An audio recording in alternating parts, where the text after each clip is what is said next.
So our next speaker is Crystal, and I'm going to tell you about her as she casually comes up to the stage.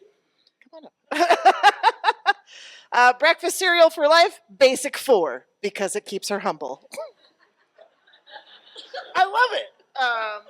Wait, what else did we have on here? Absurd late night Google search. What happens if you eat too many grapes?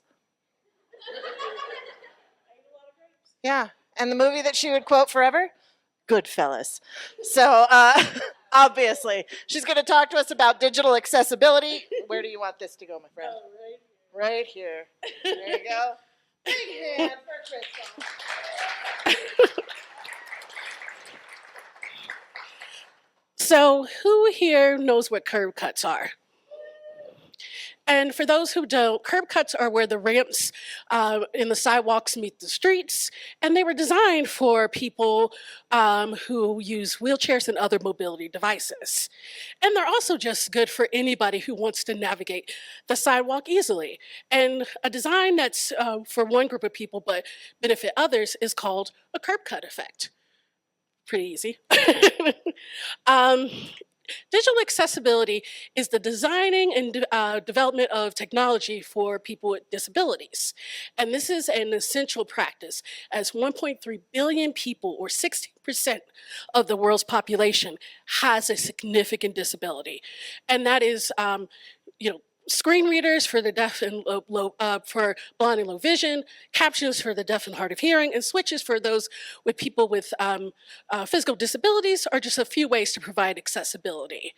And those assistive technologies that support people with disabilities also are the foundation of innovative design that provide usability for everyone.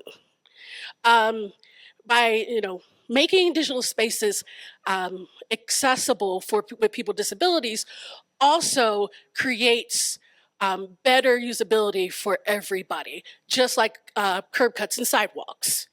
So what I'm going to do right now is give you a few examples of features that were meant for people with disabilities, but have been embraced by everyone. So who here knows when captions were first used in motion pictures? Just shout out an answer. Okay. 1947. You're wrong. and now people use captions because of modern sound production that it's so it's so big to understand dialogue. In the 1980s, developers came up with the idea of texting just because of deaf and hard of hearing, and now anyone under the age of 45 will not pick up a voice call no matter what. For me, I ask every day how many tablespoons are in a cup, and every day my phone answers me and says it is 16 tablespoons in a cup. That's made possible by speech recognition and synthesis, and now I don't have to do that, and that was created for people with disabilities. So I have an ulterior motive.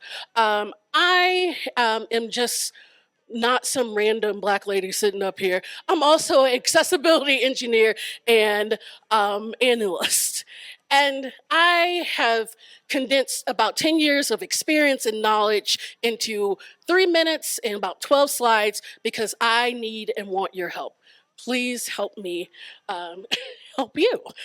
And that help is because as an accessibility professional, and me and others, we try to convince businesses that accessibility is not a nice to have, but a necessary for applications and websites.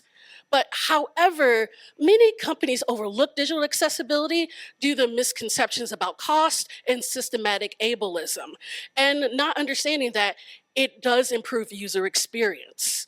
And because of that, what I need from you is to give feedback about inaccessible products, advocate for accessible designs, and then just put your money behind apps and products that prioritize accessibility.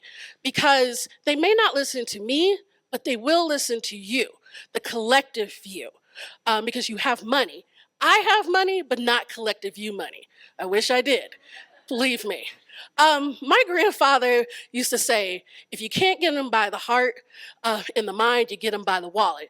And he used a lot more motherfuckers than that, but I was trying to be a little bit better in that. Like trying to, but as public domain Mickey is saying right here, make it accessible. Yes, definitely public domain just this year. Make technology accessible for people with disabilities and make it usable for everybody else, because accessibility is a human and civil right. And I am Crystal Preston Watson, and thank you so much for listening to my talk.